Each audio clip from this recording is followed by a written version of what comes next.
राजस्थान के झुंझुनू जिले का छोटा सा गांव था न्यासर। शहर के कोलाहल से बहुत दूर यहाँ शांति ही शांति थी। नंदराम कस्बा अपने माता पिता और दो बड़े भाइयों के साथ रहता था। बचपन में उसने अपनी दादी जी से अपने दादाजी के फौज के बहुत से किस्से सुने हुए थे। बचपन में मन बहुत कोमल होता है, जो भी बात बैठ जाए वह आजीवन नहीं निकलती। उसने भी बचपन में ही प्रण ले लिया था कि वह भी अपने दादाजी की तरह फौज में जाकर सेवा करेगा। उसका वह जोश उम्र के साथ साथ बढ़ता गया, जबकि अन्य दोनों बड़े भाई अपने पिता के साथ खेती करते थे। नंदराम कस्बा का सपना पूरा हो गया। वह कठिन परीक्षा में पास होकर फौज में भर्ती हो गया और देश की सेवा करने लगा।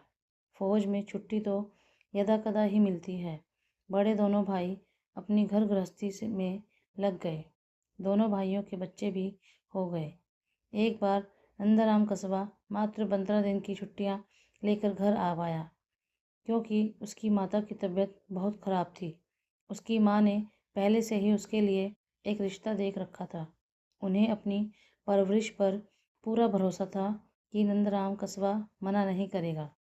उसके आने के अगले ही 3 दिन में उसका विवाह एक सुशील लड़की इमरती देवी के साथ कर दिया। 10 दिन ही दोनों ने साथ बिताए थे कि ड्यूटी पर जाने का समय हो गया। वह खुशी खुशी अपने परिवार से विदा ले चला गया। 2 महीने बाद वहीं उसे पता चला कि वह पिता बनने वाला है, परंतु सरहद पर गंभीर स्थिति के कारण वह नहीं आ पाया। उसने सोचा कि बच्चे के जन्म के समय चला जाएगा, परंतु उस समय भी दुश्मनों के हमले की आशंका के कारण छुट्टी नहीं मिल पाई। जब उसका बालक रघुवीर सिंह 6 महीने का हुआ तो वह उसके लिए बहुत से खिलौने और कपड़े लिए 1 महीने की छुट्टी लेकर घर आया।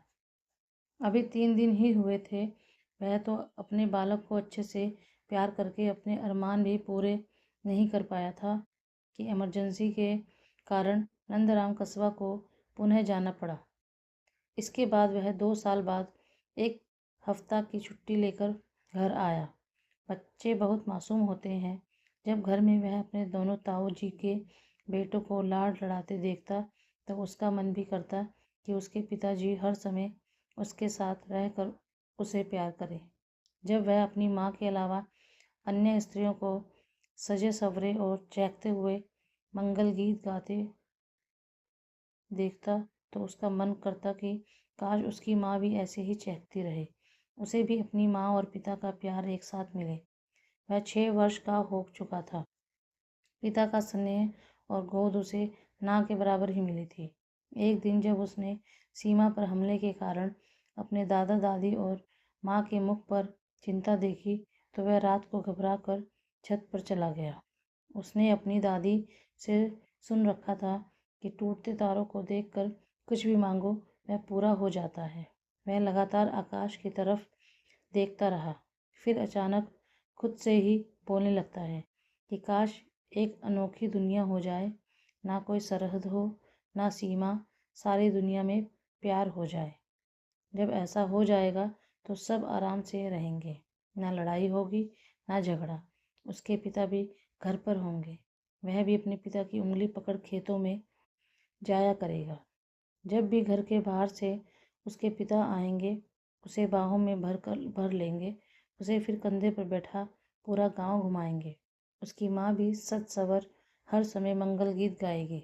दादा दादी भी फिर चैन से सो पाएंगे। फिर अगले दिन खबर मिली कि बेटा फौज में शहीद हो गया। जब गांव में पार्थिव देह पहुंची तो बेटे ने देखा पूरा शहर उसके पिता नंदराम कस्बा के पार्थिव देह के चारों तरफ इकट्ठे होकर जयकारे लगा रहे हैं। अंतिम संस्कार के समय जब पिता को अग्नि देने का समय आया तो बेटे ने पिता को सैल्यूट करके जोर से जय हिंद कहकर शपथ ली कि वो भी बड़ा होकर देश की सेवा करेगा और पापा की तरह फौजी बनेगा। पूरा गांव, शहर बच्चे की बहादुरी की तारीफ करते हुए आंसुओं की नदियां बहा रहे थे। जय हिंद। भारत माता की जय।